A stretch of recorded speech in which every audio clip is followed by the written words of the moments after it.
their hands and feet chopped off. Yeah. And their eyes poked out. Yes, yes. They were mutilated. They were cut off. They got their. I don't know where to put that now. Where to put it?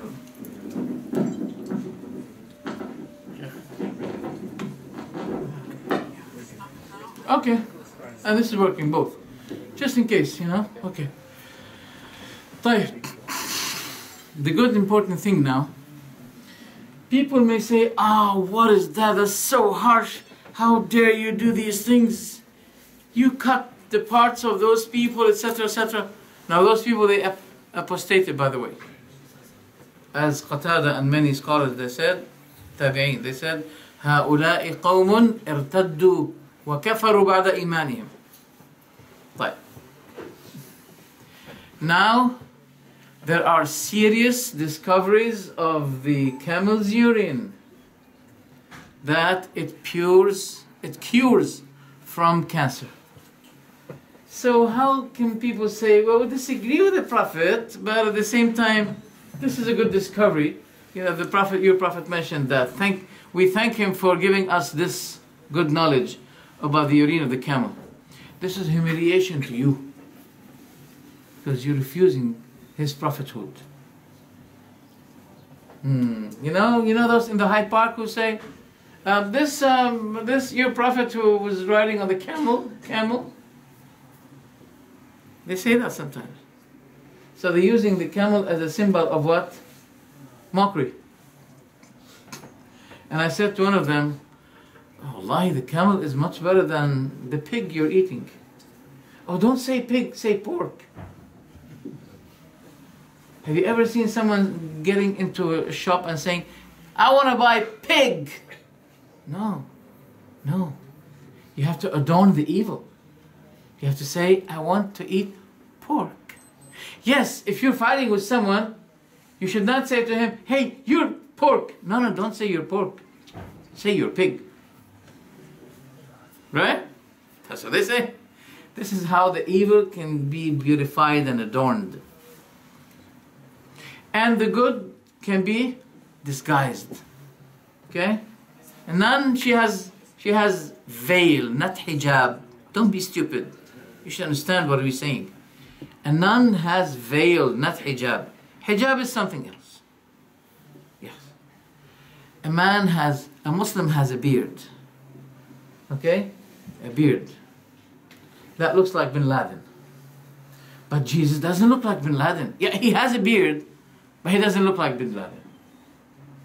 This is how these things happen. Anyway, so this would be a big discovery. And now, they are in the process to finalize the case and to declare that, yes, the urine of the camel contains remedy from cancer.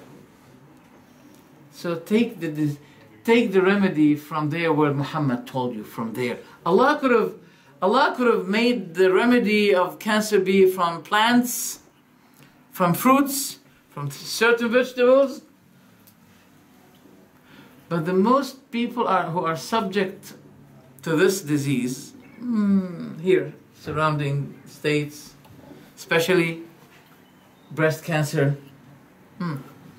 So if they have something like that, they need to import camels to let them live again in Europe. Not to let them live only in the peninsula. No. Bring them to Europe. Anyway. So I hope that brother answers the question. Alhamdulillah. Barakallahu feekum. Right. Today the subject is very important. Usually I do not like in front of the media to bring a subject like that. Based on what I know, that people come to the mosque to soften their hearts. They need someone to give them encouragements and pushings to elevate, improve the solidness they suffer. Because when you go home, if you're alone, shaitan is going to work with you. And shaitan to the two is more distant than the one. And to the one is closer than the two. So you suffer. You need to repent to Allah. You need to come to Allah. So usually the subject that meets your need should be in the mosque. And I usually speak about things that soften the hearts, which are very important. But it seems that the ummah needs another remedy also. There's a type of sickness that the ummah suffers today. What is it? Let me be very open with you, okay? Okay? There are two types of jihad. Jihad against tyrants, pharaoh types of people, etc., etc. But there's another jihad. Jihad against those not political leaders, no, but false cults and doctrines people. Because those people are confining us, freezing our work, giving us bad nicknames. Mujassim, Mushabbih. Have you heard of those words before? They say that to you. They say that to you. Yeah. No, I mean yeah. Mushabbih, Mushabbiha, Mujassima, Wahhabiyya, etc., etc. What's wrong with this hatred? Sometimes you get, surprised, shocked. What kind of hatred is that? Why? What did I do, ya akhi? You are Mushabbih, Mujassim. You are what did I do? You guys believe that Allah has hands, huh? Shame on you. Accusation. If somebody was accused in the court, you did it. Then he says, no, I swear, that was him. He told me. Right? So if somebody said to me, you believe that Allah has hands, huh? I say, Wallahi, not me. It was Allah who told me that. Where? Ya Iblis, ma mana'aka an tasjuda lima khalaqtu biyadayya. Oh Iblis, what had stopped you from bowing down to the one I created by my two hands? He says, no, you're wrong. Hand means power. Power? Yes. Who said that? The Asharis. Asharis are Ahlul Sunnah wal Jama'ah. If you want to be Ahlul Sunnah wal Jama'ah, be Ashari or Maturidi. Period. Stop. Thank you. Already. So if you want to go to the doctor, you suffer some pains in your hand. Say, oh doctor, my power. I have a problem. My power. Only one power. No, the two powers. I have problems. Can you check my two powers, please? Can you speak like that? Whether you speak English or Bengali or whatever. Do you speak this language? Do you say to the doctor, I have a problem, I have a pain in my two powers. But you have four powers, not only two powers. Where are the other powers? In your legs. Don't you walk by your legs? That's a power. Right? So what are you talking about? Some people say, no, hands means grace. Hand means grace. So if I say, I wrote by my hand. So are you writing by your grace?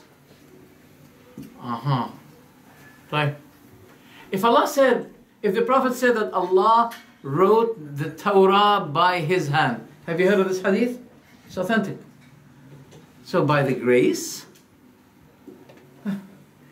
And by the way, when Allah said to the devil, what had stopped you from bowing down to the one I created by my two hands? You know what it means? Allah is giving a specification of honor to Adam. Preference. Because if there's no preference here, so the devil will be saying to Allah, and me also, you created me by your two hands, which are your power. So what is the difference between me and him? Did you get the point? Those people are trying to twist the meanings of Allah's words, just like exactly what the Jews did before. Exactly. So therefore today we're going to shed the lights on that issue, which is very important. Because the more you know about the pure doctrine, that will drive you closer to Allah. But those people are are shackling us from knowing the truth. And look at them as a result. They are people of ignorance. They are hostile. They are aggressive people, the way they deal with us. To the extent that I said to one of them, wait a minute, please, imagine that I'm a Christian and you want to invite me. Do you speak to me the way you're speaking now? He said, no. So why don't you speak to me in a better way? I'm not Christian, I'm Muslim, yahi. Let's say I'm the deviated Muslim, okay? At least give me a good approach. Wahhabi Mujassim, enemy of Allah. It's very strange. So, let's begin. Bismillah ar-Rahman ar-Rahim. Alhamdulillah. Wassalatu wassalamu ala Rasulillah. The subject is the position of Ahl Sunnah towards Ahl Bid'ah.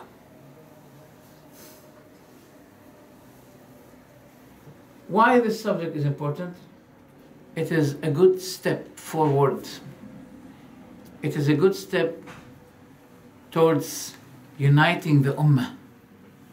Because if we remain with those people on the same division, they have their own methodology, we will never get united.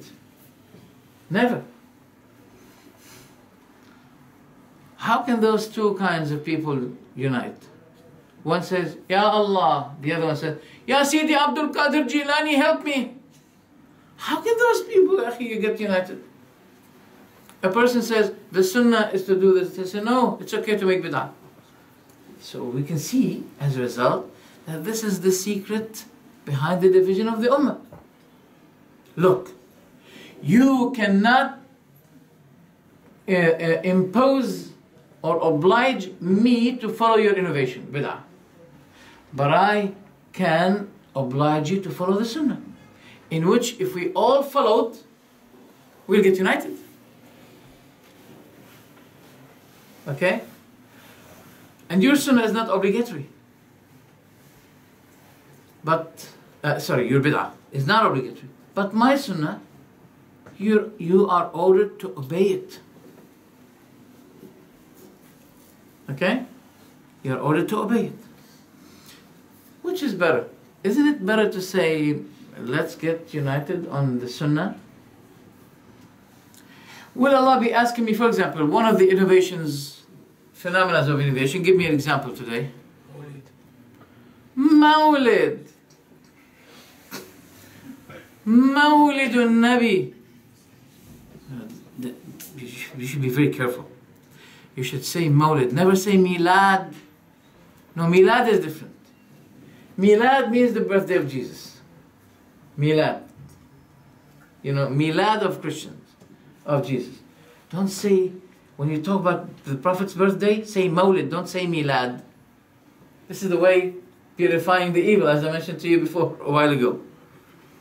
So they want to make distinction by only the utterance of the word. Milad is something, they both are the same, by the way. Milad and Mawlid are the same thing. Mawlid al-Nabi sallallahu alaihi wasallam. Did the Prophet do it? Did the companions do it? So why do we do it? Why do we do it? Huh? Because we love him, right? Okay, so the companions did not love him. That's why he didn't.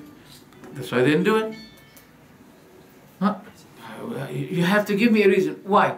Why do we do something that the Prophet didn't do? Did he forget? Did he forget? No. What about the companions? Did they forget? Forget about the companions. Tabi'een. You know, some people said to me, companions? They saw the Prophet, their eyes was filled seeing the Prophet ﷺ. But as for us, no, we did not see him. That's why we love to make Mawlid. Oh yeah, really? What about Tabi'een? They loved him more than you. Yet they did not see him. And they loved him more than you. And they did not celebrate. So you have to solve this problem. Did you get the point? Very good. So, if I'll be resurrected at the Day of Judgment, will Allah be asking me, why didn't you celebrate the Mawlid of my Prophet, huh? Why didn't you? I'll be saying, oh Allah, your Prophet didn't do it. Your companions didn't do it. his companions didn't do it, so that's why I didn't do it. But what would be the answer of one who will be asked, why did you do something that the Prophet did not do? What would be his answer? I love him, and the companions loved him, and Tabi'een loved him. Why didn't they do it? Your type of love is similar to Christianity. They love Jesus too much. That's why they celebrate his birthday. ¿Qué pasa? What is the matter? We have to understand. See you. What are the things? So, we are Ahlul Sunnati wal Jama'ah. Okay, Ahlul Sunnah, we understand the meaning of Ahlul Sunnah, but why do we say wal Jama'ah? Because this way of Sunnah is the way to the unity of the congregation, to the Jama'ah. And one person invites for that, he is Jama'ah by himself. He is Jama'ah. Just as Ibrahim was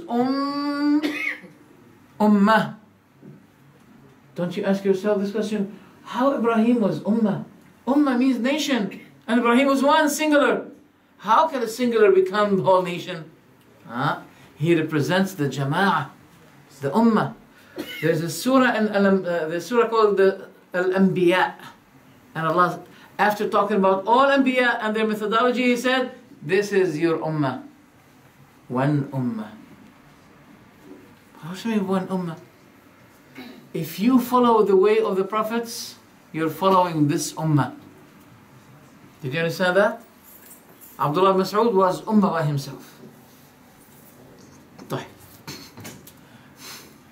So all of us talk about the unity and its importance.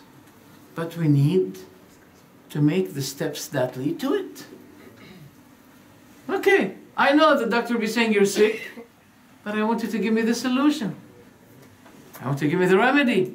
Not only to diagnose, my problem and say, you have this and this. Okay, give me the medicine. And I say to you, the medicine that we should be struggling making jihad against those leaders of false cults and sects. Not by fighting, killing, no. Bombing, no. We should be struggling by the word.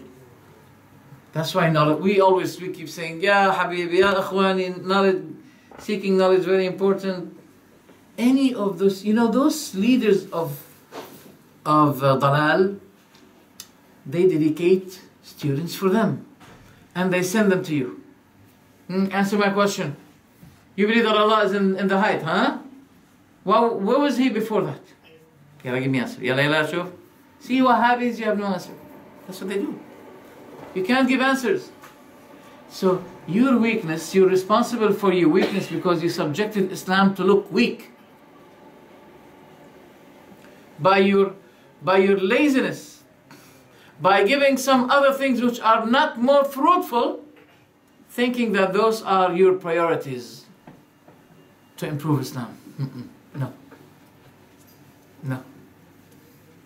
Seeking knowledge and being able to give answers and to refute evil, that's very important.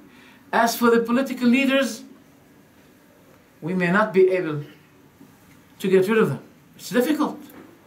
It is difficult. You have difficult way and you have an easier way. Start with what is easier, if you are wise enough. If you're wise enough, start with this.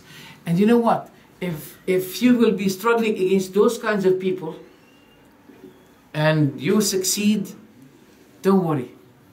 The political problems will be solved for you because قُلِ اللَّهُمَّ مَالِكَ الْمُلْكِ, say, it is you, Allah, the owner of what? The owner of what people owe.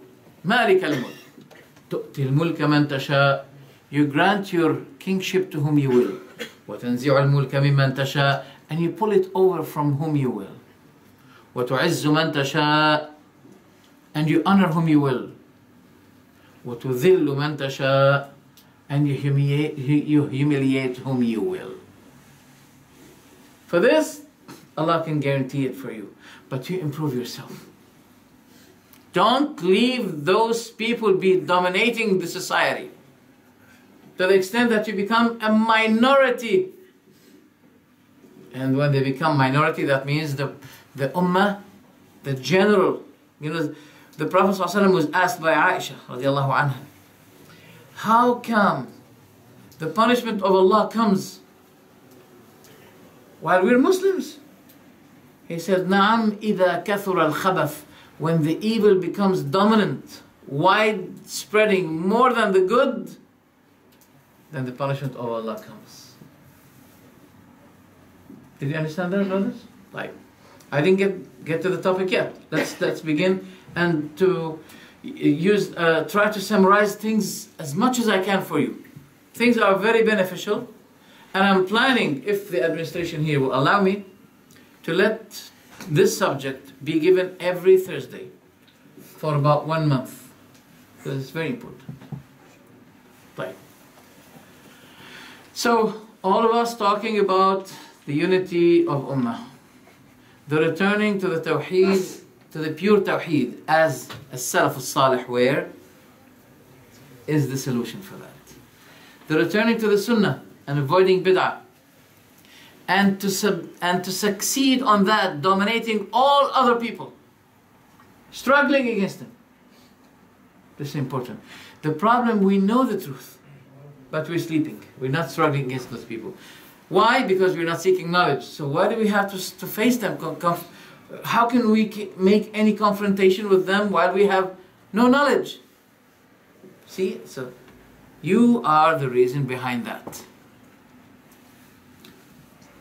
You know what?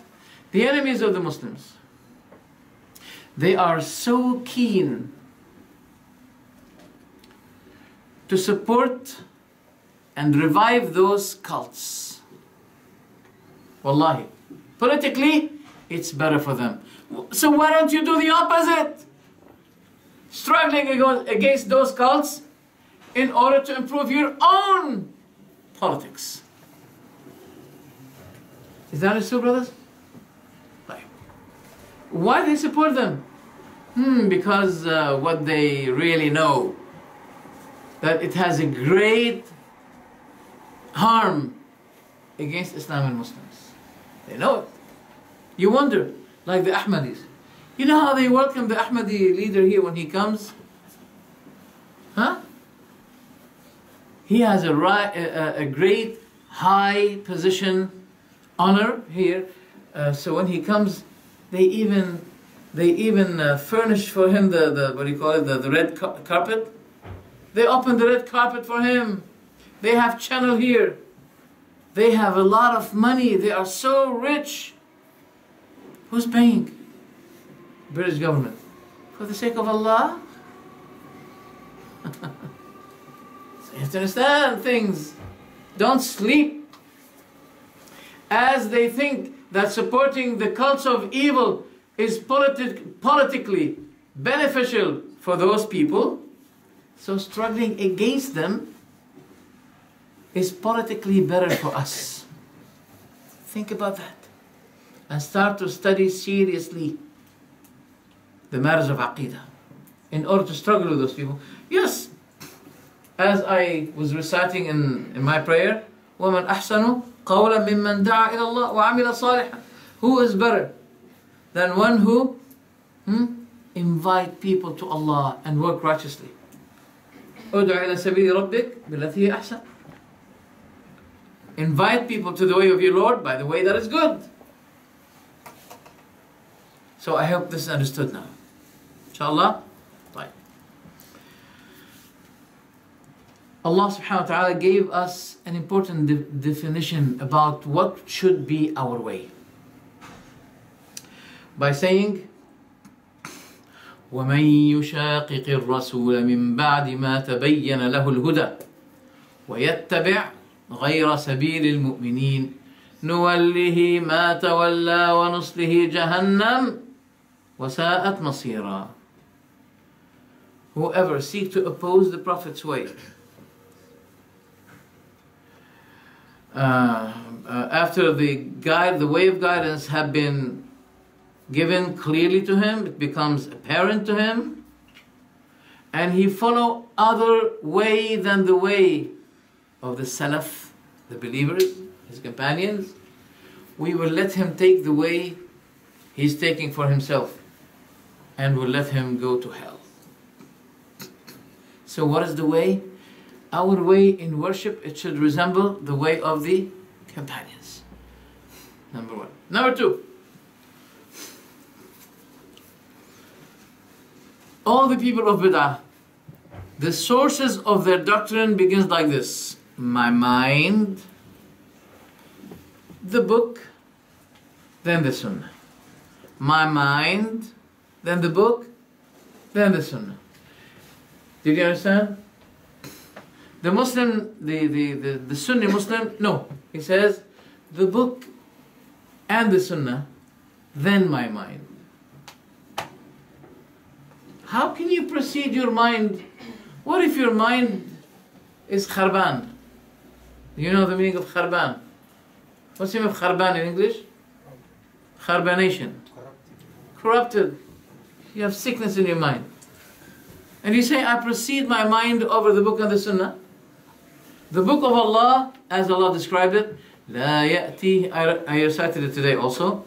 لا يأتيه الباطل من بين يديه ولا من خلفه. The falsehood doesn't come to this book, neither from its front side, nor from the back side of this Quran. It's surrounded by truthfulness. It is a perfect book that contains no falsehood. But your mind can, the evil can come to your mind from the front, from the back. Yes. And by the way, the minds vary and contradict. My mind disagree with your mind. So what's going to happen to the deen of Allah if we base it on my mind and your mind? The minds differ, correct? My mind disagree with your mind. So my mind and your mind need something to judge too. That's why Allah said, فَإِن تَنَازَعْتُمْ فِي شَيْءٍ فَرُدُّوهُ إِلَىٰ عَقُولِكُمْ فَرُدُّوهُ إِلَى اللَّهِ وَالرَّسُولِ إِن كُنتُمْ تُؤْمِنُونَ بِاللَّهِ وَالْيَوْمِ الْآخِرِ.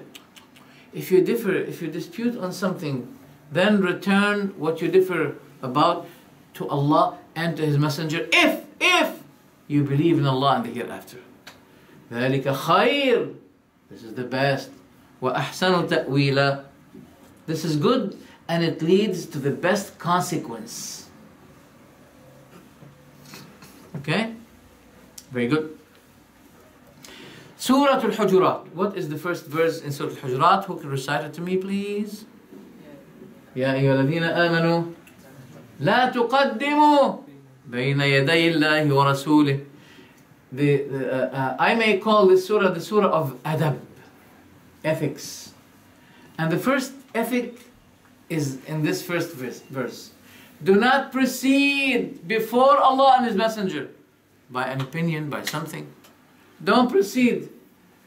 It reached to the extent with some cults that they say, La ilaha illallah, continue. La ilaha illallah, aqli Rasulullah. My mind is Rasulullah.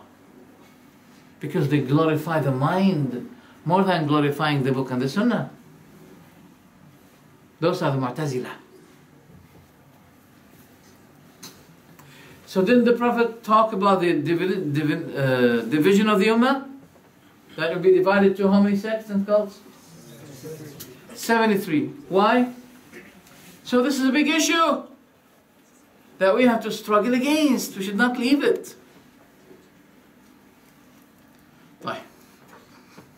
Many of the scholars, they prefer to musayara. What's the meaning of musayara? Do you know the meaning of musayara? Nobody knows the meaning of musayara.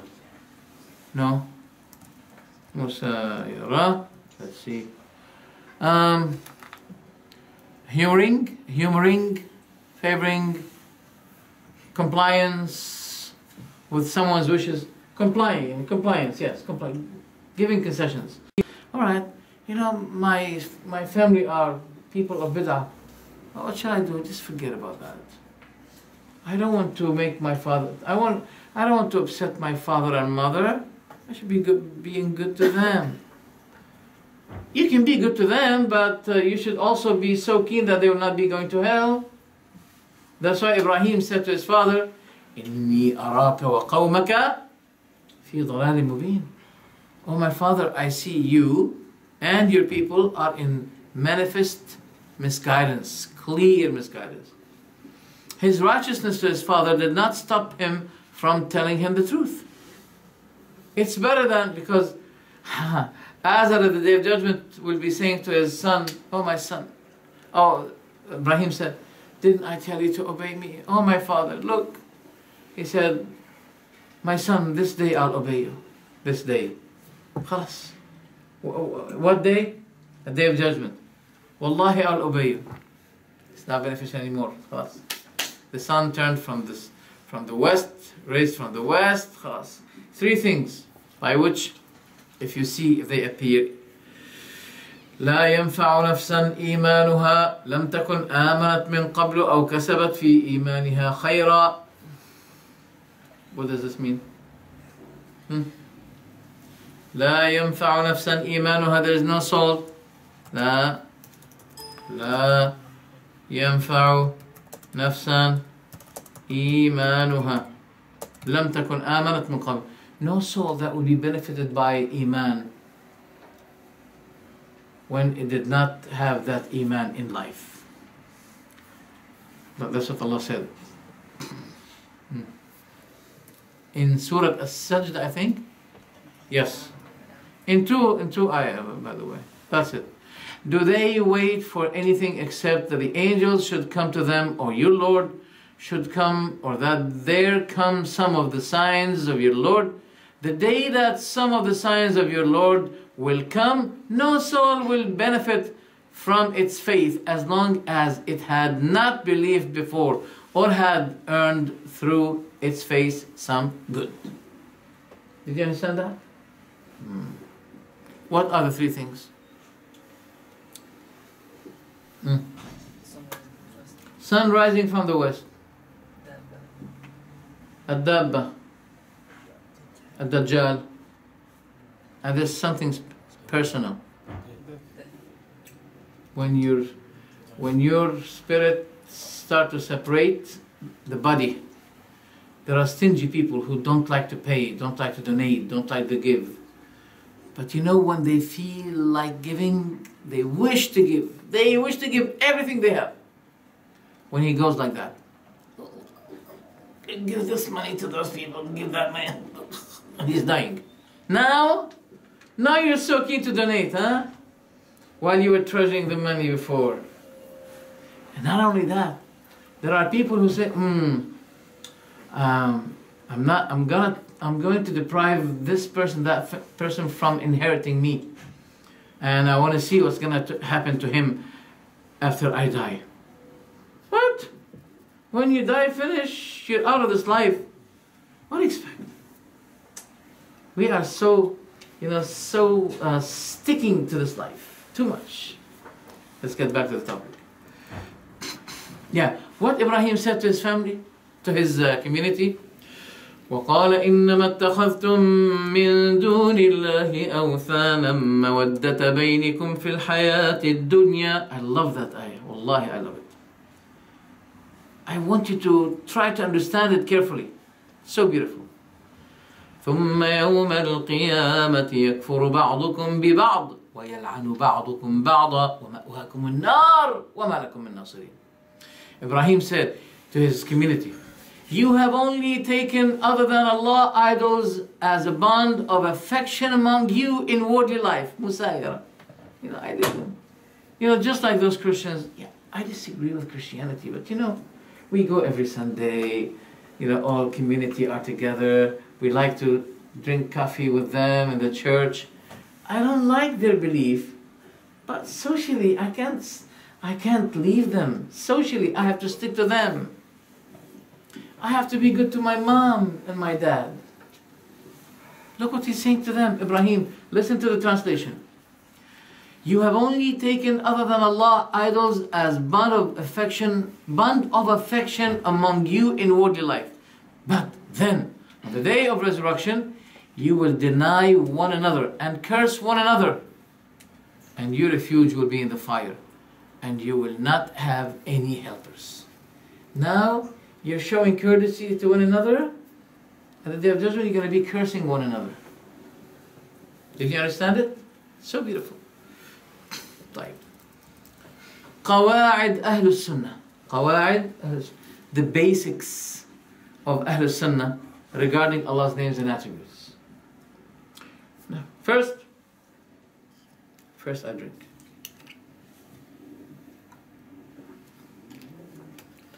First, alhamdulillah. أبواب معرفة الله مسدودة على الخلق جميعا إلا من خلال ما وصف الله به نفسه ووصفه به رسوله صلى الله عليه وسلم. All the doors about what is Allah, what to know about Allah, all doors are blocked, closed, except one door. The door that comes to us there through from Allah, what we need to know about Him, what He described Himself and what His Prophet described Him. That's all. You cannot add any suggested attribute to Allah that He did not tell you about it. So the way we should know about Allah, where from? From that door. Up, the upper door. The source is Allah and His Messenger. That's all. But we are troubled by what people call ilmul kalam. Have you heard of ilmul kalam? What do you call it? Philosophy. Philosophy is worse than it. Ilmul kalam is one of the fruits of philosophy. Okay? Yeah, it's just like saying milk and yogurt. Right? Yeah, it's so close. Ilmul kalam is the way you argue about Allah. You define what is Allah. For example, Ilmul Kalam says that Allah should not be speaking. If He speaks, that means He's speaking one letter after the other. So this next letter needs the previous letter. But Allah doesn't need anything. See? So as a result, Allah doesn't speak. But we have the Quran, the book of Allah. It's the book of Allah, yes. Is it the speech of Allah? Yes. How did Allah speak? According to the Greek philosophic way of understanding how Allah speaks, that Allah speaks in His soul. Then Jibreel, he keeps hearing, listening. Jibreel understood what Allah was speaking in his soul. Then he expressed it by suggested words. So they say, Al-Qur'anu ibaratun an kalamillah. The Quran is the expression of Allah's word. Who expressed it? They don't say Ibarat Jibreel. No, they don't dare to say it. They keep it a secret. Who expressed the Quran? The Asharis believe that the Quran was expressed by Jibreel, who understood what's in Allah's soul. But wait a minute, Isa said to Allah, تَعْلَمُ مَا فِي نَفْسِي وَلَا أَعْلَمُ مَا فِي نَفْسِكَ. You know what's in my soul, but I don't know what's in your soul. So the question is, how did Jibreel know what's in the soul of Allah? What are you talking about? They say, wait a minute, wallahi that happened with me. Someone said to me, don't you believe Allah does not speak. Allah creates words and He descends them. He doesn't speak them. He descends them, He creates them and descends them. I said, oh yeah. Okay, you reminded me. That's what the dumb, the akhras, what do you call it? Deaf? The one who cannot speak. Deaf or dumb? Dumb. I said, this is the same way of the dumb. As you say, Allah creates words and then He descends them, the dumb does the same thing. He speaks by writing. And then he shows us the writings. He said, yes, exactly. I said, Allahu Akbar. I put you in a big trouble. And he realized that he's making Allah similar to the dumb.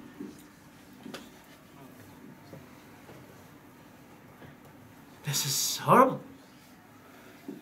And they say Musa understood what Allah said. They don't say Musa heard what Allah said. No. And the Maturidis. Have you heard of the Maturidis? They say Allah created words in the tree. Oh, so please tell me. Now, please, I want you to solve this problem to me. Who dared to say that Inni ana rabbuk? So the tree was saying to Musa, Inni ana rabbuk. The tree was saying to Musa, I am your Lord. What a rude tree is that? What a nasty tree is that? How dare the tree speaks and says, I am your Lord? Is there any creature that can say, I am the Lord, I am Allah? Fir'aun said it. Huh? Ana rabbukum al-a'la. And the Sufis, when they become, maybe because of hash, then they go like that. Ana Allah, Ana Allah, Ana Allah, Ana Allah. They say, I am Allah. And you know what people say? Shh, don't criticize them. Don't blame them. They reach to such a high rank with Allah. Now they don't know what to say. Wallahi. Then why the Prophet didn't do that? Why this didn't happen to the Prophet? The Prophet was a better worshipper than those people.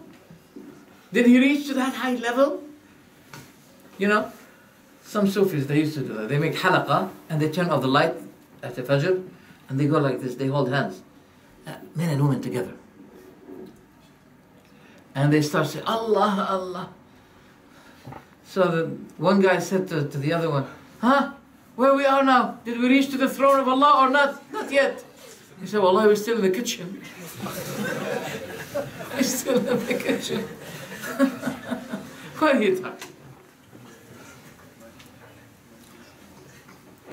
So, knowing what Allah should be and what not should be is confined to that door where the Prophet Muhammad received the revelation from. That's all.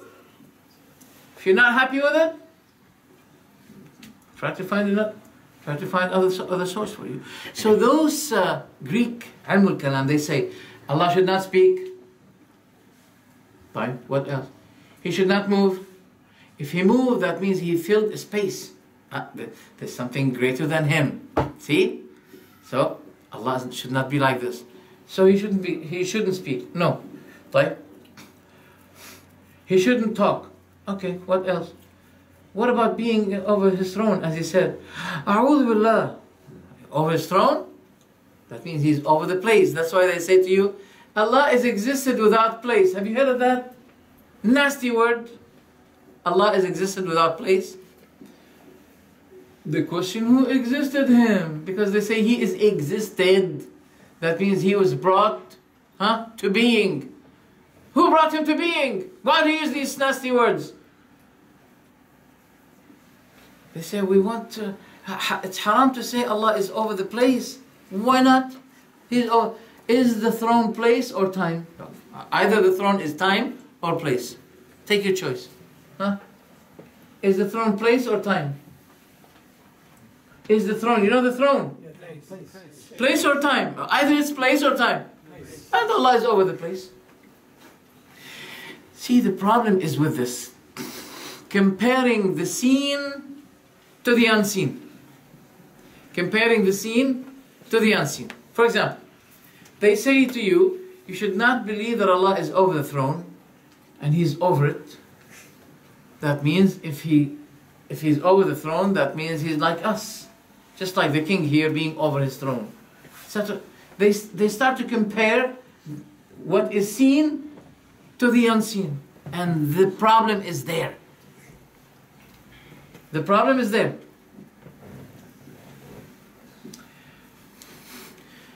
My question is the iron body or not? It's a body. The iron. The carpet. The wood. Is the wood body or not? Is this body or not? Is this body or spirit? Don't tell me you don't differentiate between spirit and body in this. Is this body or spirit? It's a body. And the bodies differ. Don't we call the air body or not? The water is body or not? So the bodies differ. And those bodies are created beings. So if I say that the water is body, I'm not making the water similar to this. Get my point? So, if I say Allah subhanahu wa ta'ala has hand, I'm not making Allah similar to my hand. Do we have, is there any door here? Door? No? Does the door have hand? Yes? Okay, I'll bargain with you. I'll put L and E. So it become handle. But don't forget the first 4 words, 4 letters. Hand. Right? Now that's my hand, and there's a hand of the door. Do they look alike now? They don't look alike. So how much more? If Allah has hand and I have hand, I'm not making the hand of Allah similar to my hand.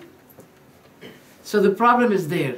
By comparing what you see, comparing it to what you don't see, and making them similar. That's why those people said, oh, no, we don't believe in these attributes of Allah. Otherwise we'll be making Allah similar to His creatures. No. Did you get the point, brothers? Very good. So the first thing is, all doors about knowing Allah's names and attributes are confined to that access from heaven, from Allah. Second, can you correct me this ayah, please? هو السميع البصير وليس كمثله شيء. Am I correct? I'll repeat the ayah. Please be with me. هو السميع البصير وليس كمثله شيء. Is that correct? So what is the correct then? ليس كمثله شيء وهو السميع البصير. The problem of those people, they reverse the ayah. That's why they did not put in mind ليس كمثله شيء. So whenever I say to them that Allah is over the throne, or He's in the height, they start to make what? Comparison. Don't make the comparison. Think about ليس كمثله شيء, then prove, affirm, confirm the attribute of Allah. Because Allah, this is how Allah began. And we begin by what Allah began with. So He said, لَيْسَ كَمِثْلِهِ شَيْءٍ. لَيْسَ كَمِثْلِهِ شَيْءٍ, it drives out the whisperings of the devil. لَيْسَ كَمِثْلِهِ شَيْءٍ. Then your mind is ready to affirm all the attributes of Allah. Did you understand it?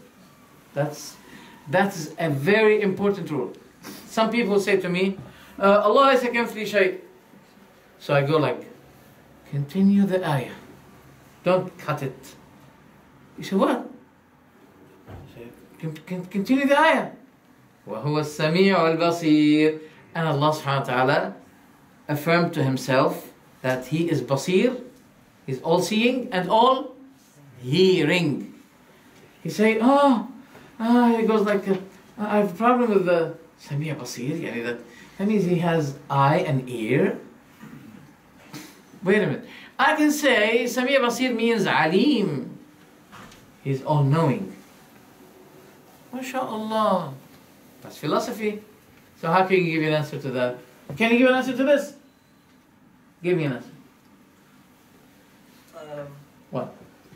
This Sami' Basir, it's not like, it's like it's something separate though. I deliberately shocked you with it because I want you guys to be fast in giving answers. That's why knowledge is important. There's another ayah, وَهُوَ السَّمِيعُ الْعَلِيمُ. So now we have additional Sami', and beside it what? Alim. So, if they say, it's better to say that Sami' Basir means Alim. Wait a minute. Alim is the one who has knowledge, right? Okay? But also you're making Allah similar to His creatures. You know why? Because if I'm Alim, a person of knowledge, that means I have brain. So that means you're making Allah similar to His creatures and believing that Allah has brain as well. You see, these people, they end with, the result of what they do is to confuse, and that's all. Just confusing. There's no result. There's no benefit. Like, that is why Imam Ghazali, have you heard of Ghazali? Al-Ghazali. He was indulging in ilm al-kalam too much. And finally he said, hey brother, take my advice. Take the advice from one who became really highly expert in ilm al-kalam. And he hated it and he abandoned it because of what he saw of the evil consequences that it caused. Division, even killing, charging people with kufr, just like what's happening nowadays. That's why Ghazali wrote a book 14 days before he died. It's called Iljamul Awam, holding the layman people, an ilmul kalam, from learning ilmul kalam, this philosophy. He said, I suffered disease in my heart, but I did not find any remedy in ilmul kalam regarding the suffer I used to feel in my heart. It did not benefit me anything. That's why I left it. So that is a benefit, don't forget that. The doctrine of Ahl Sunnah, it has no vagueness or unclear points. It's always clear, pure and clear. Aqidat Ahl Sunnah, pure and clear, contains no complexions imported from philosophy. No, we don't have all of that. But ilm al-kalam was spreaded at the time of Shafi'i, at the time of Malik, at the time of Abu Hanifa, at the time of Ahmad, and they all agreed on criticizing this and considering it to be a matter of bid'ah. Not only that, but Al-Shafi'i said, my fatwa regarding those who learn ilm al-kalam, that they should be beaten up by the branches of the palm trees, beaten up. And people should say this is the punishment of those who seek any ilm of bid'ah other than what Allah taught us and what His Messenger taught us.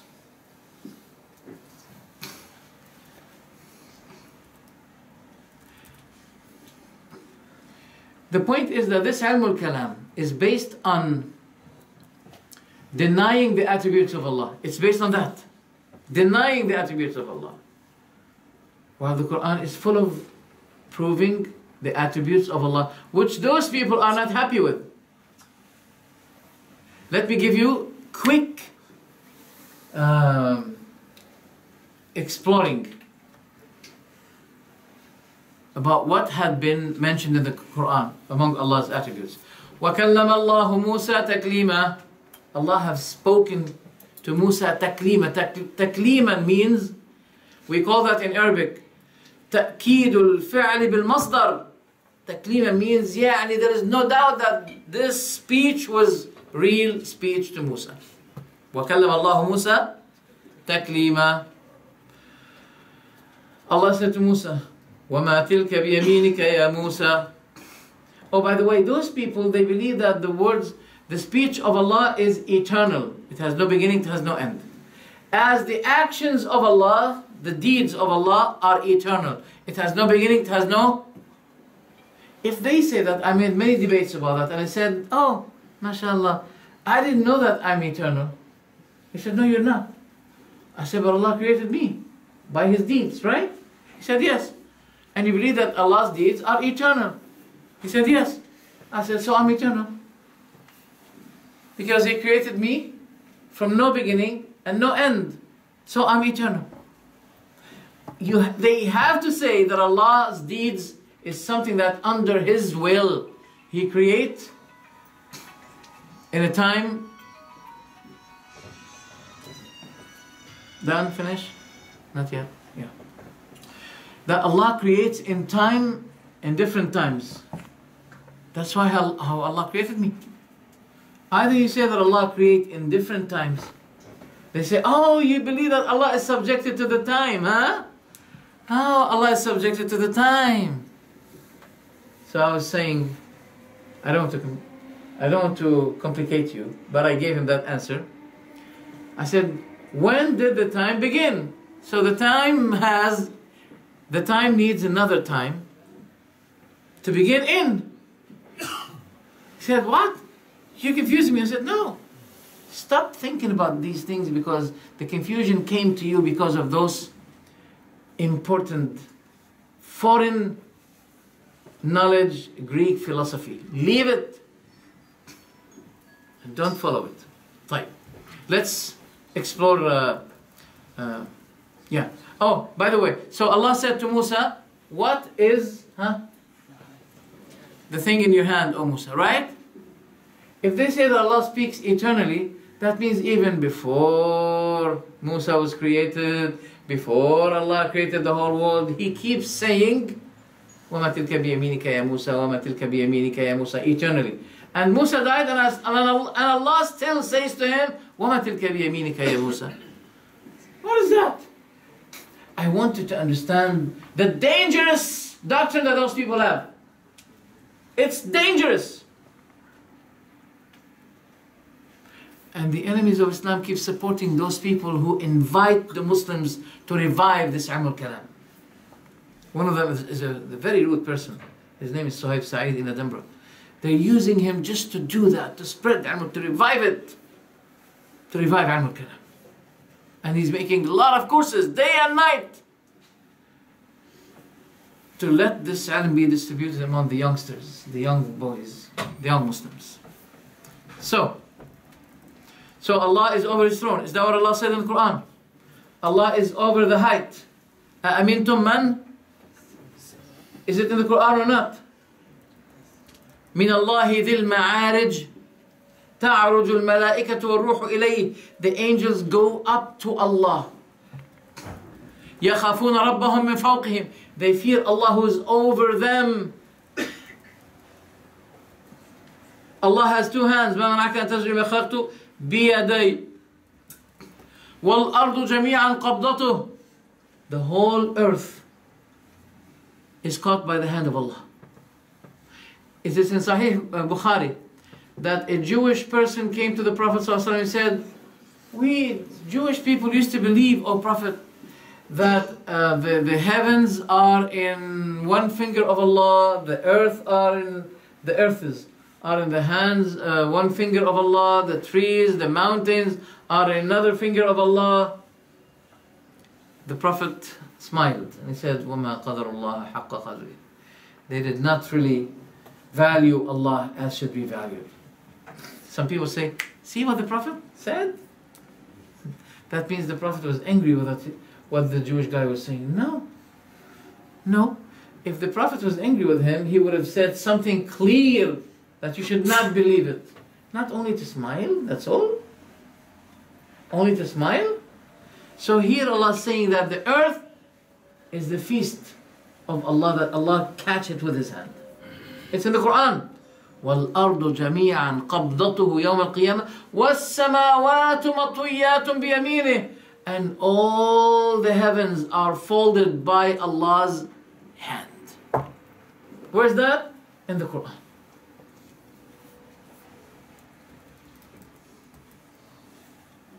And in the Quran, Allah subhanahu wa ta'ala said that the people at the day of judgment will be seeing Allah. وُجُوهٌ يَوْمَئِذٍ نَاظِرَةٌ إِلَى رَبِّهَا نَاظِرَةٌ. To its Lord, it's looking. The people of Jannah, they're looking at Allah at the day of judgment. Looking at Him.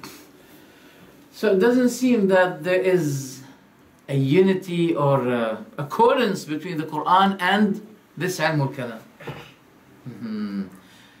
But Allah described Himself with this. There's a very important thing here. What Allah describes Himself with, is it a perfect attribute or imperfect?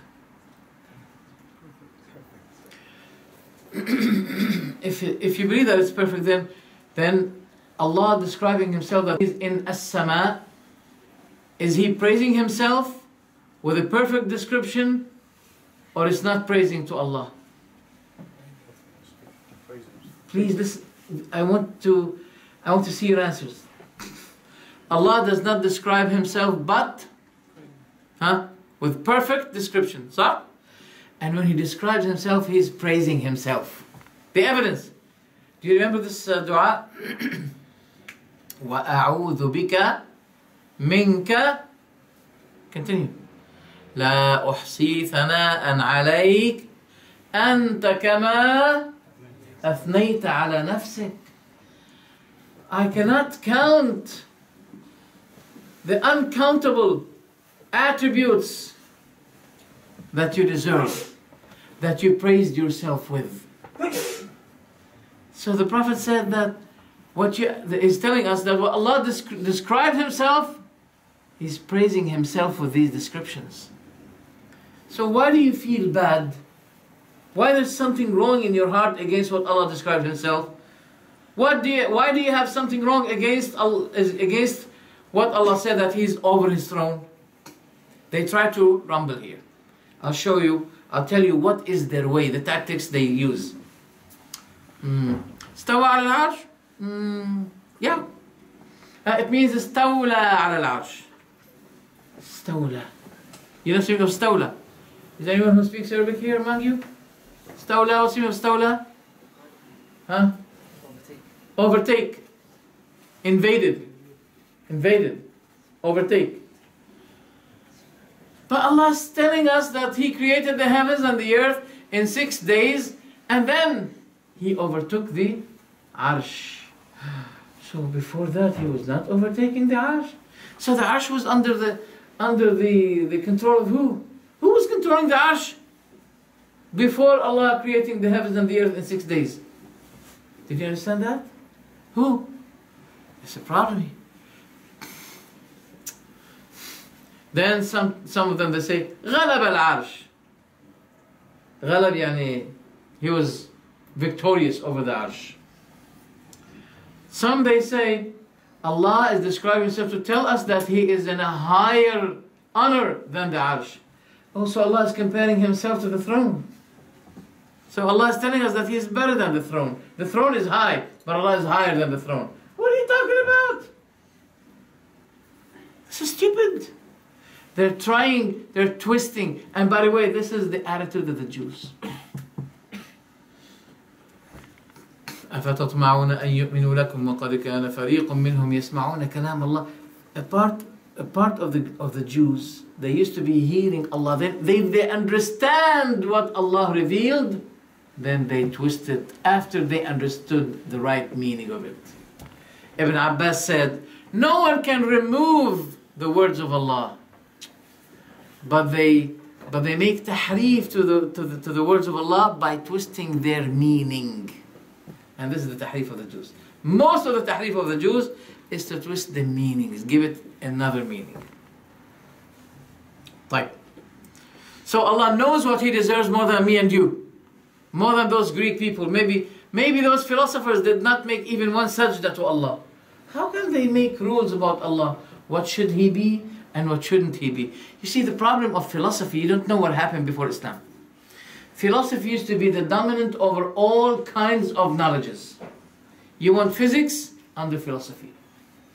You want chemistry? Under philosophy. What do you want? Anything. Sociality, social knowledge? Under philosophy. Everything under philosophy. And metaphysics, theological issues should be under philosophy. And philosophy suggested these rulings about Allah. What He should be, what He shouldn't be. Wallahi, I read by my eyes the words of Aristotle saying that Al-Khaliq muharrik wa la yataharrak. He is the mover of the creation, but He does not move by Himself. Yani He is statue. And He should not be speaking. But what Allah subhanahu wa ta'ala said about Ibrahim. You remember what Ibrahim said when he destroyed the idols one by one? Then they said, who did it? Ibrahim said, maybe this one, the bigger one among them. Ask them if they speak. If they speak. And they returned to themselves. They said, لَقَدْ عَلِمْتَ مَا هَؤُلَاءِ يَنْطِقُونَ. They spoke to one another. We know well that those idols don't speak. So, also the ajil, the calf of the people of the Jews, Israel. Do you remember that? وَاتَّخَذَ قَوْمُ مُوسَى مِنْ بَعْدِهِ مِنْ حَلِيِّهِمْ عَجْلًا جَسَدًا لَهُ خُوَارٍ. They took a calf for them, okay? It has a hole, a golden calf. It has a hole here, and when the wind passes, it whistles, make a sound.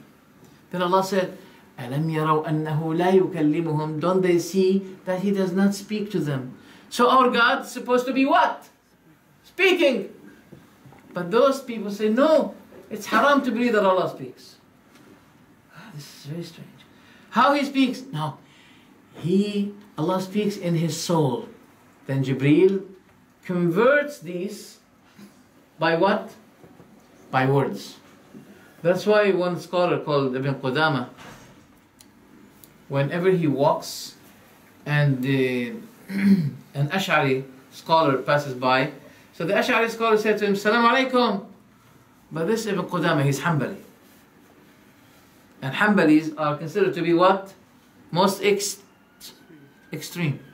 That's why if they want to classify the communists, they say this communist is Hanbali.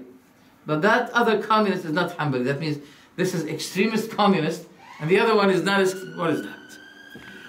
So, Al-Baqillani was passing by Ibn Qudama.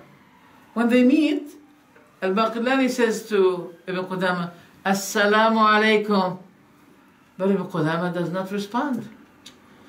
Then he sent someone, he said to him, please try to know from why when I say Assalamu alaikum, he doesn't respond to me. He went to him.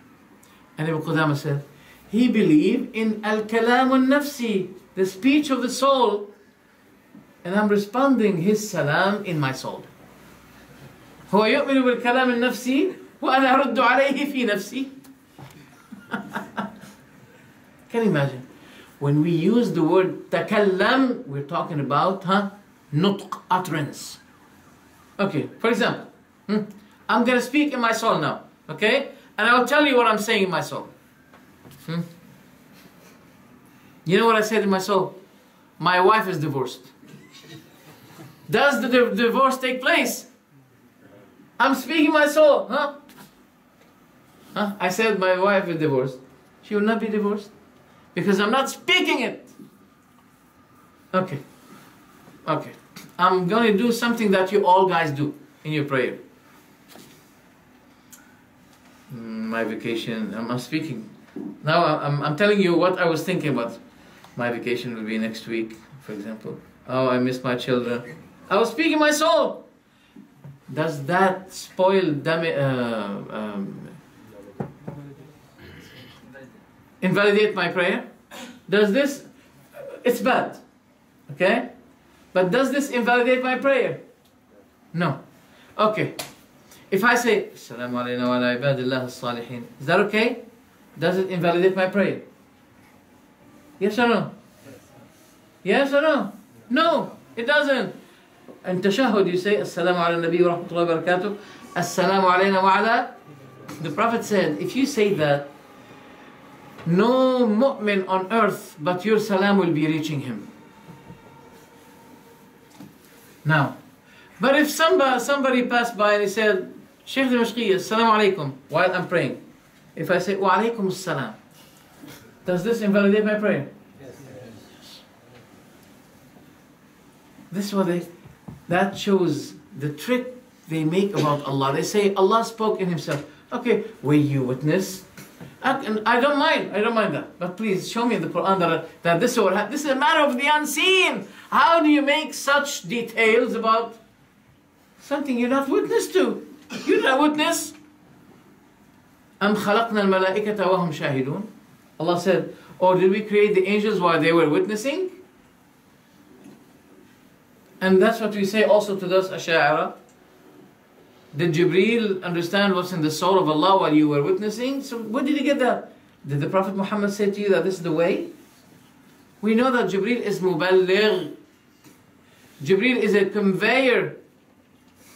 He's not a converter from soul speech to tongue speech. What's the matter with you guys? طيب.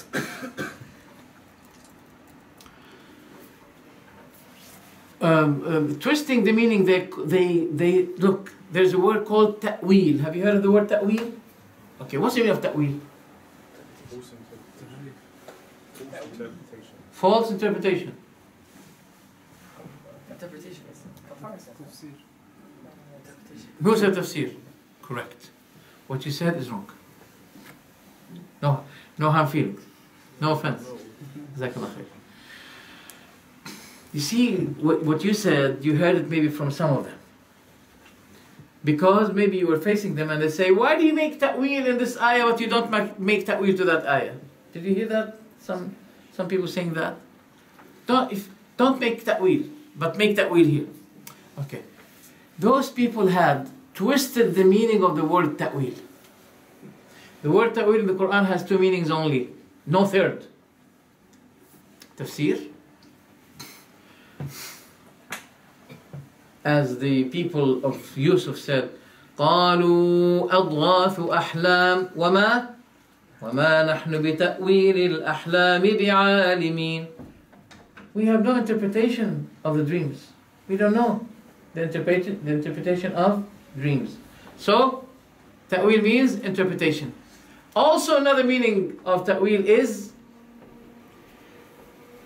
the consequence, the fulfillment of what Allah told about. هل ينظرون إلا تأويله? Don't they wait nothing for nothing but that what Allah told about will be fulfilled? So fulfillment and interpretation. Only two meanings. That's all. There's no third. Got it? Okay. Now, they twisted the word ta'wil in order to make another twisting. What's the meaning of ta'wil to them? Dismissing the direct meaning of the word, looking for an indirect meaning of the word, which is possible, which is believed to be possible, not for sure, not definitely, but possible meaning. That's the meaning of ta'wil to them. And by this they can say to you, oh, give me this ayah, it has ta'wil. I can look for an indirect meaning for it. But when the Prophet said, when he made dua to Ibn Abbas, what did he say? Allahumma faqihhu fi ad-din wa 'allimhu at-ta'wil. Oh Allah, make him understanding of religion and teach him the ta'wil interpretation of the Quran. Now, so firstly the word ta'wil was twisted. Then after that they can twist anything they want after twisting the word ta'wil itself. You have to be careful about that. Every cult and sect, they had to import this Greek philosophy to use it to pretend to people that they are defending deen by arguing. That's why they call it the argumentative sort of knowledge. They argue. And that caused a big division in Christianity. And they were so happy at the early time of the Abbasid Khilafah leadership to translate all of those philosophical books. And the tragedy was there. After those books were translated, we had Jahmiyyah, we had Mu'tazila, and we have Abadiyya. We have many cults and sects because of translating these philosophical books. And until today, we still have this headache. Until today. People were about to leave Christianity, but when they brought this philosophy, they started to argue and trying to show the people that they have good argument in faith and religion.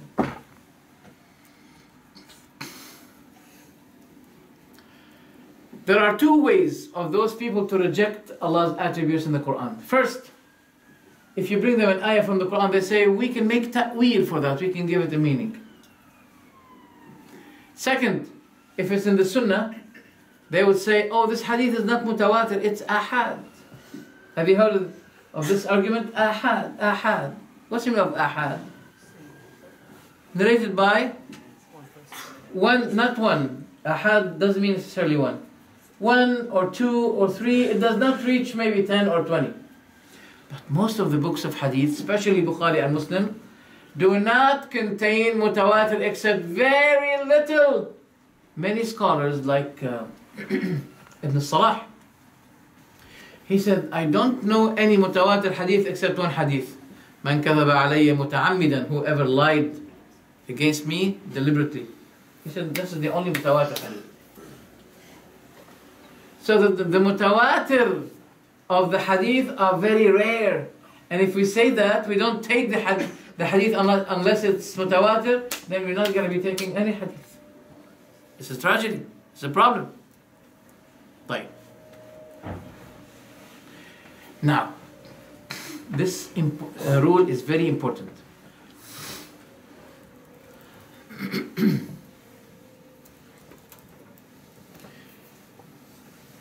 The Asharis, they believe in 7 attributes that they should not be make ta'weel for it. 7 only. Al-ilm, al-qudra, al-sam', al-basar, al-hayat, what else? Al-kalam. There are 7. 7 attributes. Life of Allah, power of Allah, speech of Allah, the hearing of Allah, the sight of Allah, etc. 7 attributes. But all of those 7 attributes are the same attributes that we are described with. Sama'. Do I have sama' or not? Don't you have sama'?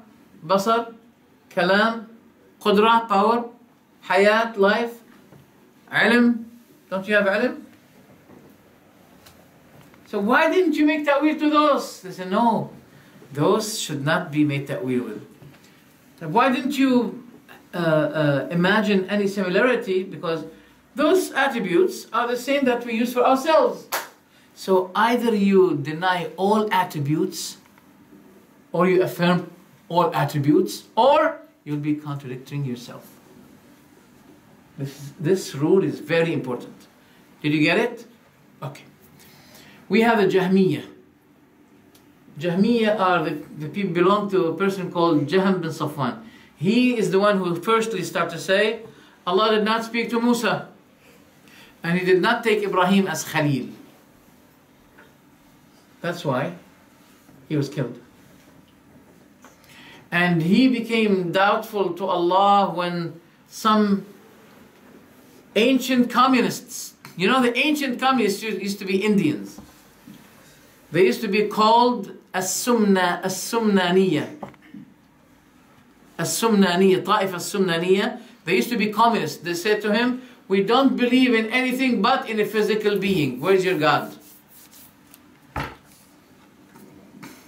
So he had trouble. He did not pray. For 40 days he did not pray to Allah. He was confused. Then he came to the conclusion that Allah is the absolute existence. Mutlaq, wujud mutlaq. Absolute existence. This is a problem. طيب. What about Mu'tazila? Mu'tazila, they affirmed the names of Allah, but they emptied the names of Allah from the attributes. For example, Allah, one of the names of Allah is what? Ar-Rahim. Is that right? Does it consist attribute or not? Yes. Yes. They said those are mere names. They're not attributes. So the way to corner them is to say to them, does Allah have mercy? Does this Rahim Allah has mercy? Does this merciful Allah has mercy or not? If they say He has mercy, they prove to Allah that this is an attribute. If they said no, this is a tragedy. It's kufr. That's why they said Allah is Alim without ilm, Sami' without sam', Basir without basar. One of the guys, Mu'tazili guys, were saying that to me. And I said to him, and you are Hakim without hikmah. You are wise without wisdom. You are Alim without alim. Yeah, that means you're Jahil. And they keep going saying like that. Allah is not like the tree. Allah is not like that. Allah is not like His creatures. Allah is not like the leaf. Allah has no body. Allah has no taste. Allah has no smell. Allah has no. Their methodology is this. Allah has not, is not, Allah is not, Allah is not. I say, if you go to a king and you say to him, you want to praise him. This is not praising to Allah if you say Allah is not. If you go to a king and you say to him, Mr. King, you are not stupid. You are not rubbish. Huh? You are not mentally retarded. You, Mr. King, you're not mentally retarded. Are you praising the king? Wait until the king will put you in jail and do something to you. Huh? Because you claim that you're praising him, but in a matter of fact, you're insulting him. So when people keep saying, Allah is not, they're not praising him. Praising him is to affirm what he described himself. This is praising Allah. Bye. When those people realized that the Imams, Shafi'i, Ahmad, Ibn Hanbal, Abu Hanifa, Malik, all of those scholars agree that Ilm al-Kalam is haram, they did something new. Do you remember when they say that there's good bid'ah and there's bad bid'ah? Is that right? They did the same thing regarding the Ilm al-Kalam. They said there is Sunni Ilm al-Kalam and Bid'i Ilm al-Kalam. Okay. If there's Sunni Ilm al-Kalam, why as Shafi'i did not guide us to it? Why didn't he say, watch out, there's a good ilm? Why didn't he say, why he mentioned it, yani absolutely haram? Why he generalized it, yani, he said that all of it is haram. Why didn't he say there is a part of it is good and there's a part of it is bad? Why didn't he? What is worse is that they call this ilm al-kalam ilm al-tawheed. Now, the books that are even translated books into English, they call ilm al-kalam ilm al-tawheed. What? What is that ilm al-tawheed? Ilm al-tawheed proves, ilm al-kalam proves that Allah is existent. Okay? Allah is existent. Oh yeah? Well, that doesn't make any difference. Abu Jahl used to believe that Allah has existed. The devil believed that Allah has existed. We don't use the word, by the way, we don't use the word existed. Because Allah is the exister. Al-Wajid. Al-Majid. We don't say, if somebody said to you Allah has existed, say to him, don't use that word. Allah did not describe himself with this. Okay? So they end by this. They say to you that Ilm al-Tawheed, Ilm al-Kalam means to signify the eternal from the created being. What is that? That is nonsense. People naturally, they know that. Naturally, they know that. What is Tawheed? Listen to this definition. Unifying Allah by your actions. توحيد الله بأفعال العباد. Proving, going to Allah alone in your worship by your actions. Your actions of worship should be going directly, purely to Him. This is how do you prove that this is the Tawheed.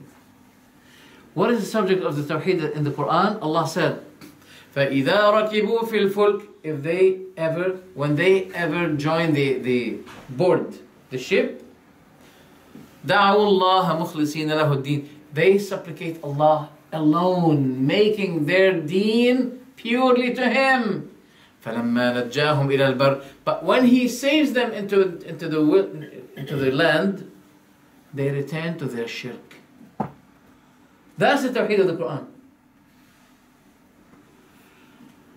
That is why the Prophet ﷺ said, Allah said in the Quran, فَلَا تَجْعَلُوا لِلَّهِ أَنْدَادًا وَأَنْتُمْ تَعْلَمُونَ. You know, they call us mushabbih. That means I'm taking nid, one similar to Allah. Wait. What does this mean? Don't make similar beings to Allah. فَلَا تَجْعَلُوا اللَّهِ أَنْدَادًا while you know it. Ibn Abbas said, Al-Andadu al-Ashbah. Those who you make them similar to Allah, those are the equals, making them equal to Allah. This is tashbih. And when you ask the dead people, Sidi Abdul Qadir Jilani, Sidi Ahmad al-Rifa'i, etc., etc., this is making those people equal to Allah. This is tashbih. Those are the mujassima, those are the mushabbiha in a matter of fact. طيب. We come to those philosophers who do not, who deny all Allah's attributes. Like Ibn Sina. Have you heard of Ibn Sina? Ibn Sina says, no attributes to Allah. We shouldn't believe it. Why? Because they believe that if we prove an attribute to Allah, for example, هو الله الذي لا إله إلا هو الملك القدوس السلام المؤمن المهيمن.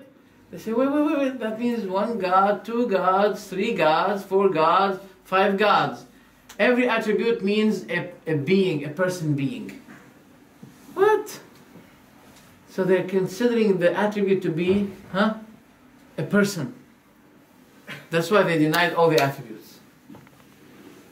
Which is not true. So, how can we rebuttal those people? We say to them, you must believe in at least even... Look, you can't say that Allah has no attributes. Otherwise, you're worshipping a stealth, shabah, ghost. In a matter of fact. You must believe that Allah... Is Allah good or bad? They say, no, Allah is good. Thank you. You attributed Allah that He is good. And every attribute must be held, okay, by what? By a body. So now you believe that Allah is body. There is no attribute, but should be held, lifted by a body. Is that right? This water is soft. Do you use the word soft for nobody? There's a body here. So you must attribute Allah with any attribute. You must. So you'll be falling in the same trap that you're trying to let me fall in. You have no way out of that. Look what At-Taftazani is, one of the Ash'ari people. He's Maturidi Ash'ari. He said, let me ask this question. Listen to what he said. If the true religion is to deny the direction, that means we should not say that Allah is in certain direction. Okay? What is the matter with the divine books, the books of Allah? They contain a lot of, and the hadith, book and the hadith, it has a lot of attributes attributing Allah that Allah is, He goes down to the lowest heaven, that He went over His throne, that He has hands. Why do we have all of those attributes of Allah in the Quran, but we don't find any ayah in the Quran urging us to deny this?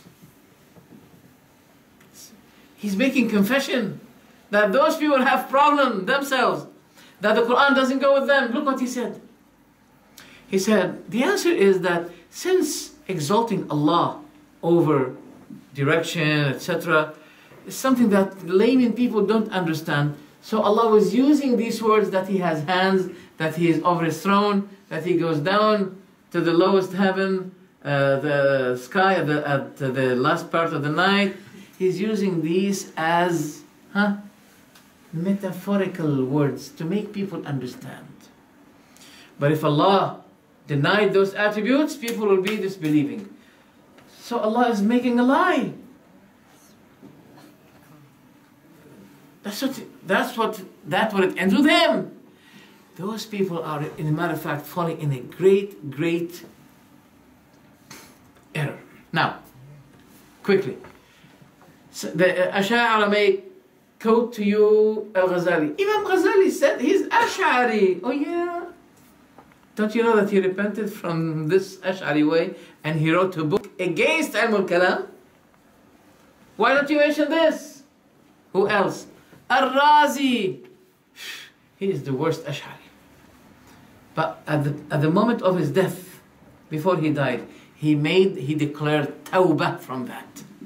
And Ibn Hajar al-Asqalani, in his book Fath al-Bari, the interpretation of Sahih Bukhari, he affirmed it, that he made a tawbah from that.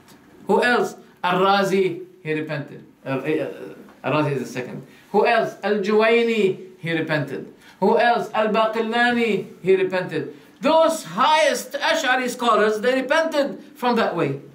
And you come here cheating us, saying to us, Imam Ghazali said, Imam Juwayni said, Imam Razi said, Imam Baqillani said, all of those people had repented.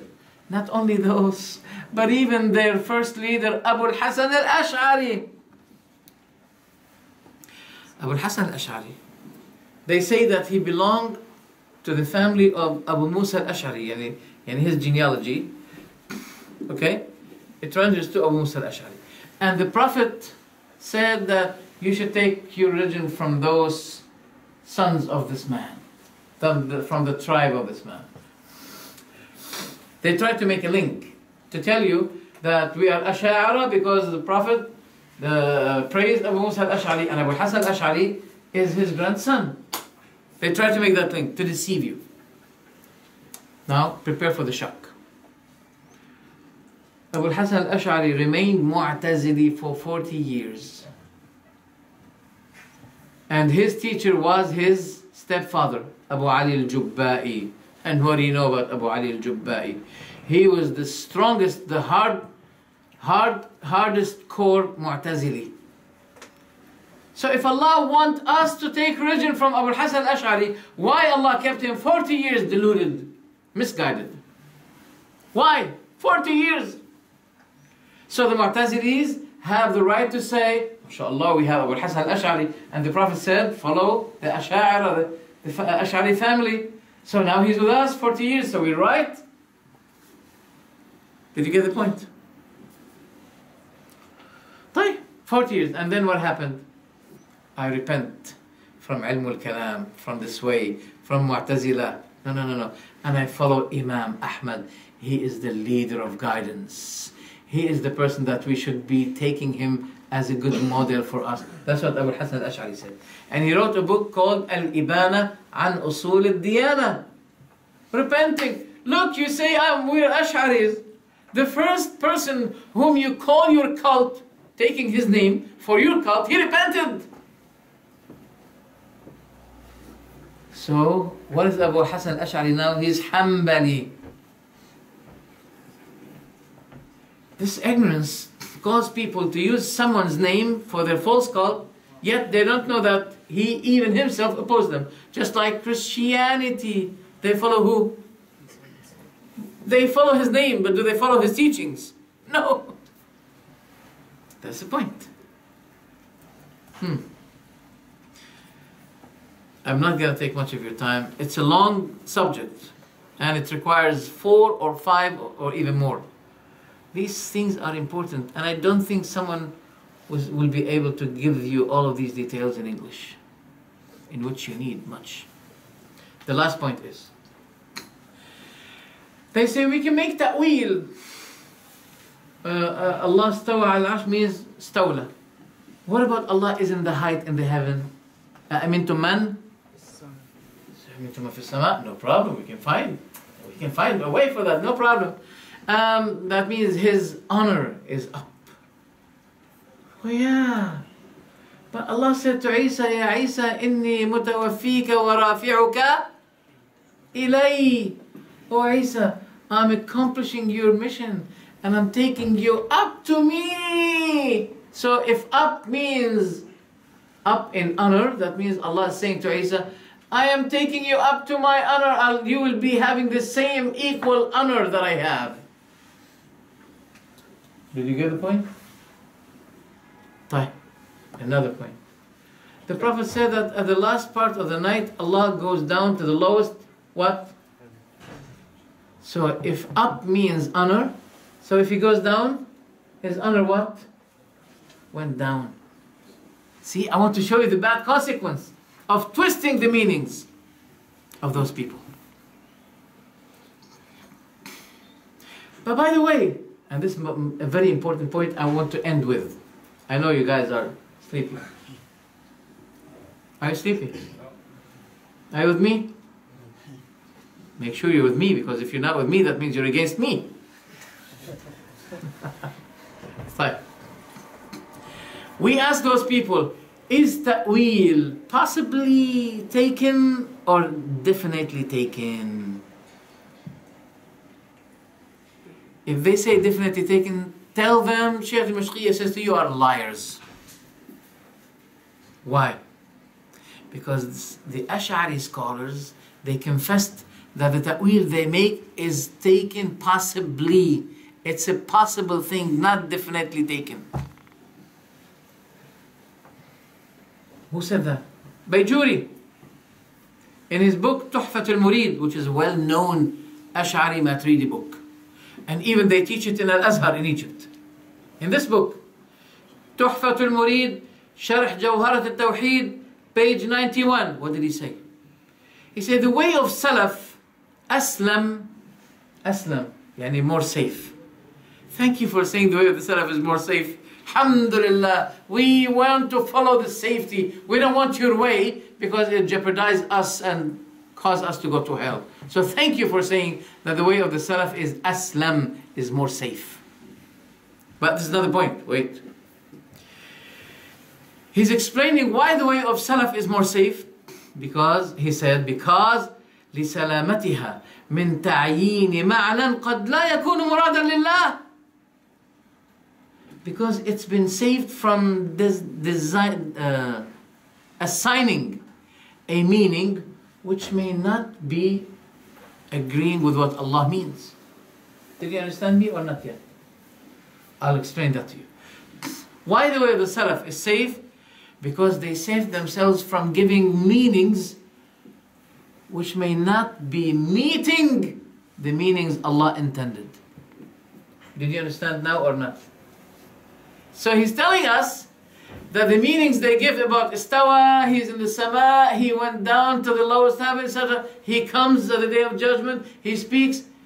The meanings they give, they are dhanniya. What's the meaning of dhanni? Doubtful. Not definite. Possible. So he's saying that if we do that, as a matter of fact, we're taking risk. But it may not be meant by Allah the same thing. So we'll be in trouble. So the way of the Salaf is more safe than our way. He's confessing. He's giving you confession here. Thank him for that.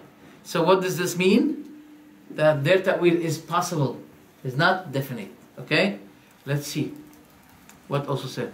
Maturidi himself, in his book At-Tawheed, and I have this book. He said,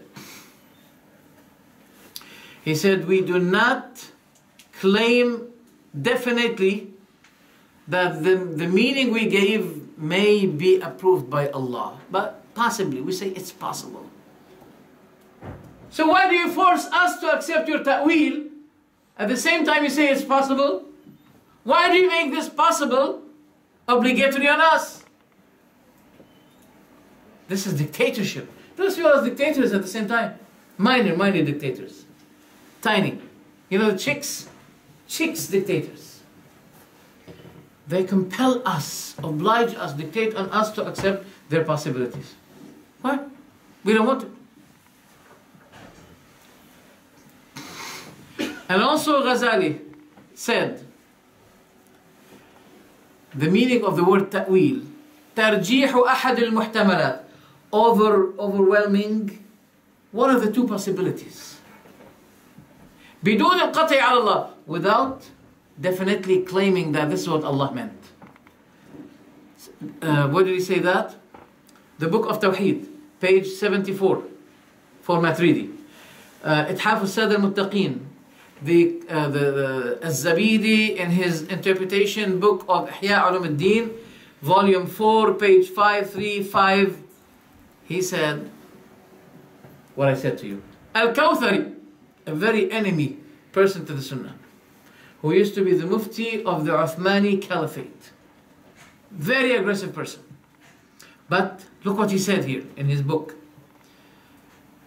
Page 74. the commentary of Kawthari over the book called دفع شبه التشبيه. Look what he said. لم يقدر أحد من مؤولي الصفات أن يقول إن هذا التأويل هو مراد الله. No one among those who made ta'wil to the attributes of Allah, no one would ever claim that Allah meant what He wanted the same meaning that we gave. But it is possible. That's why اختار المحققون عدم تعيين التأويل. That's why certain scholars, many scholars, they decided not to take these kinds of twisted ta'wils. As a result, brothers, this ta'wil is possible, is not definite. That's why if they give you something, they say that Amintum of Sama, it means that His Highness is, tell him, is this ta'wil definite or possible? And here he'll fall in the problem. Especially when he says, I don't take mutawatir but I take ahad. I don't take ahad but I take mutawatir. Why? You know, because ahad is possible. And your ta'wil is possible as well. You contradict you guys. Did you get the point? You want something more or that's enough for tonight? It's enough for tonight. Because I know that the mind cannot bear, and the mind will be blocked. But alhamdulillah, not my mind. Alhamdulillah, I lived with these issues. So my mind doesn't get blocked with these things. I got used to it. It's such a poison that just like, you know, people in Africa, they keep drinking the poison of the snake gradually. So if they were bit by the snake, that will not be causing them death because they got used to the poison. So inshallah, I would love to continue this subject. If possible next week, Sheikh Abdul Razak. Is it possible or you have? If you're ready, inshallah. Are you ready for that? Inshallah? Right, Jazakallah khairan. For the time being, do you have any question before I go? Yes, brother. What do you think about studying Al-Azhar? If you know that this is poison, if you know that this is a poison, Ilm al-Kalam is poison, and no one should be saying, oh, he's criticizing Al-Azhar. Who are you to criticize Al-Azhar? I should say to them, who are you to oppose Al-Shafi'i when he criticized Ilm al-Kalam and you're teaching Ilm al-Kalam in Al-Azhar nowadays?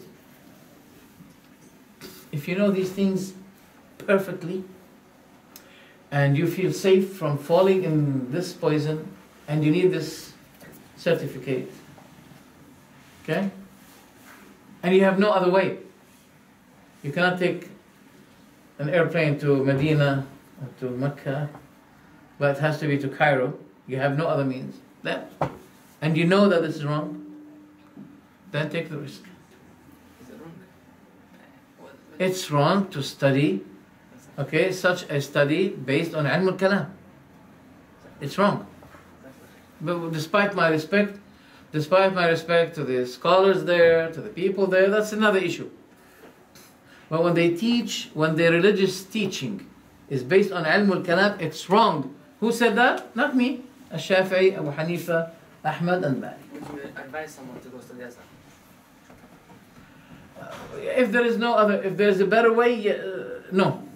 If there's no other way, and he knows that this is wrong, but he needs this paper, letter D, tak, D dot, he needs it, there's no other way, what should he do? Okay? It's the same thing for even Kulliyat al-Shari'ah in Azhar, because that Kulliyah I don't think has very little Aqeedah in that degree. Anything, Sheikh. Sheikh, any place, any institute of study, religious study, based on Ilm al-Kalam, you know that they're taken from Ilm al-Kalam, okay? So, keep yourself away from it. Without naming specific institutes. Any other question? Yes, ma'am? Some Asharis, they say Imam al-Nawawi and Hajar al-Asqalani, and they quote a long list of the previous ulama who they claim to be Ash'ari. And Nawawi himself, in one of his books, he quoted the A'imma like Ash-Shafi'i and others. He said that they have forbidden Ilm al-Kalam. And they warned people against it. So now we say, who is An-Nawawi compared to Ash-Shafi'i? Okay? An-Nawawi contradicted himself in two things. Once he said that Ilm al-Kalam is etc. an important knowledge. In another place he said that the early scholars, all the Imams, they have criticized this Ilm al-Kalam. So, if a person contradicted, he's not evident. Okay? If they say that he is Ash'ari, we ask them, was Abu al-Hasan Ash'ari Ash'ari? He himself repented. And he wrote a book, Al-Ibana an Usul al-Diyana. And he said, my way is the way of Ahmad ibn Hanbal.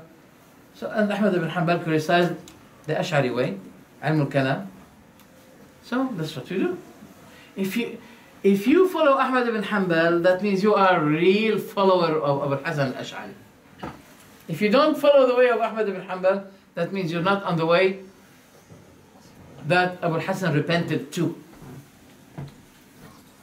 But An-Nawawi may be considered as Ash'ari, but Ibn Hajar, no. Ibn Hajar opposed the Ash'aris in many things, and one of them is Ilm al-Kalam. He went against it. Second, Khabar al-Ahad. He said there's no way to say that Khabar al-Ahad is not accepted.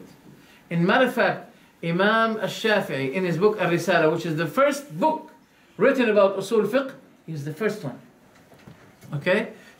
He proved he has special, all his book is something like 600 pages, was based on proving, affirming the Hadith Ahad. If it fulfilled its conditions, then it is accepted. Alaykum as-salam. What are the conditions of Hadith al-Ahad? هو ما اتصل إسناده. The chain is connected. There's no disconnections. There's no gaps in the chain of narration. اتصل إسناده بنقل العدل. The narrator is عدل, trustworthy. ضابط, with strong memory. Okay?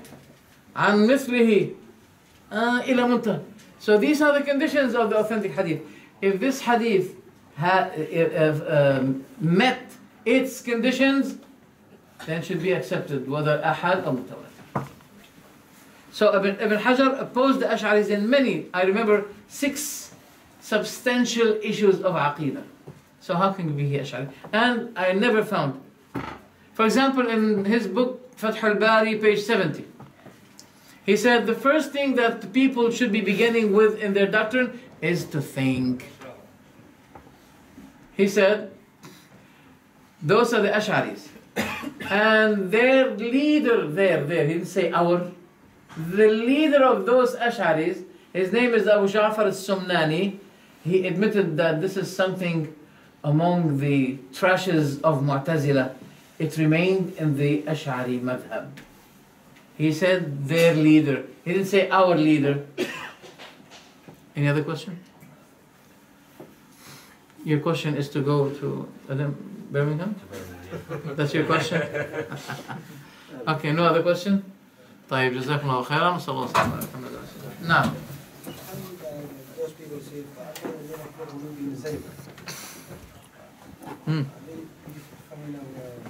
yeah, as for the, inshallah, we begin with it the next week, inshallah, because this ayah is very important. Can you turn it on? Yeah. As for those who have delusion in their hearts, they follow the ambiguous, running away from the detailed. For example, okay, Allah said, إِلَى رَبِّهَا نَاظِرَةٌ. Yani people will be looking at Allah. So those people try to bring linguistically some issues to prove that no, it doesn't mean seeing Allah. Then we bring them to the details of the Quran, that is the Sunnah.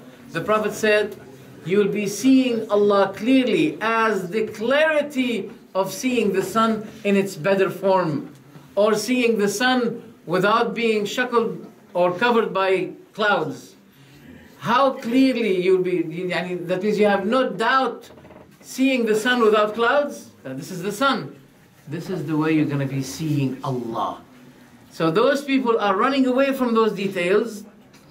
Try to find any linguistic trick to trick people and to swerve them away from al-ihkam. There's something called mutashabih, and there's something called muhkam. For example, Allah said, أَأَمِنْتُمْ مَنْ فِي السَّمَاءِ أَنْ يَخْسِفَ بِكُمْ al-ard. Okay? Here, those people, what they do? They say, أَمِنْتُمْ مَنْ فِي السَّمَاءِ. That means, are you secured that the one in heaven, which means Jibreel? Why they play with this? Because Allah did not mention, He didn't say, أَمِنْتُمْ اللَّهِ الَّذِي فِي السَّمَاءِ. He didn't say Allah. Now we take them to another ayah. This is the way of Ahl Sunnah. They take them to the Muhkam. Where? In ayah number 68 in Surah Al-Isra. Surah Al-Isra is the surah number 17. In the ayah 68 of it, it says, وَإِذَا مَسَّكُمُ الضُّرُّ فِي الْبَحْرِ. If the harm touched you in the sea, ضَلَّ مَن تَدْعُونَ إِلَّا إِيَّا.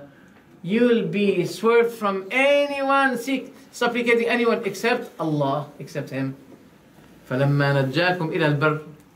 But when He saved you to the land, فَلَمَّا نَجَّاكُمْ إِلَى الْبَرِّ أَعْرَضْتُمْ. You turned away.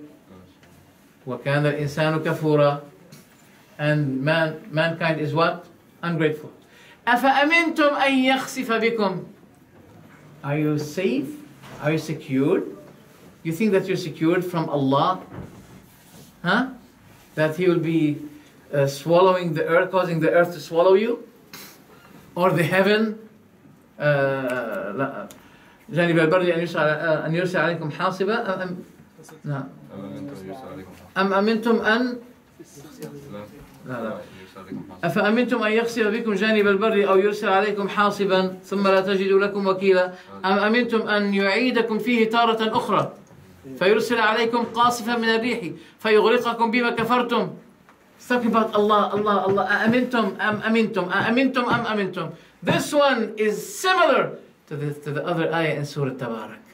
So it explains who was the noun, الضمير, right? So that renders to Allah.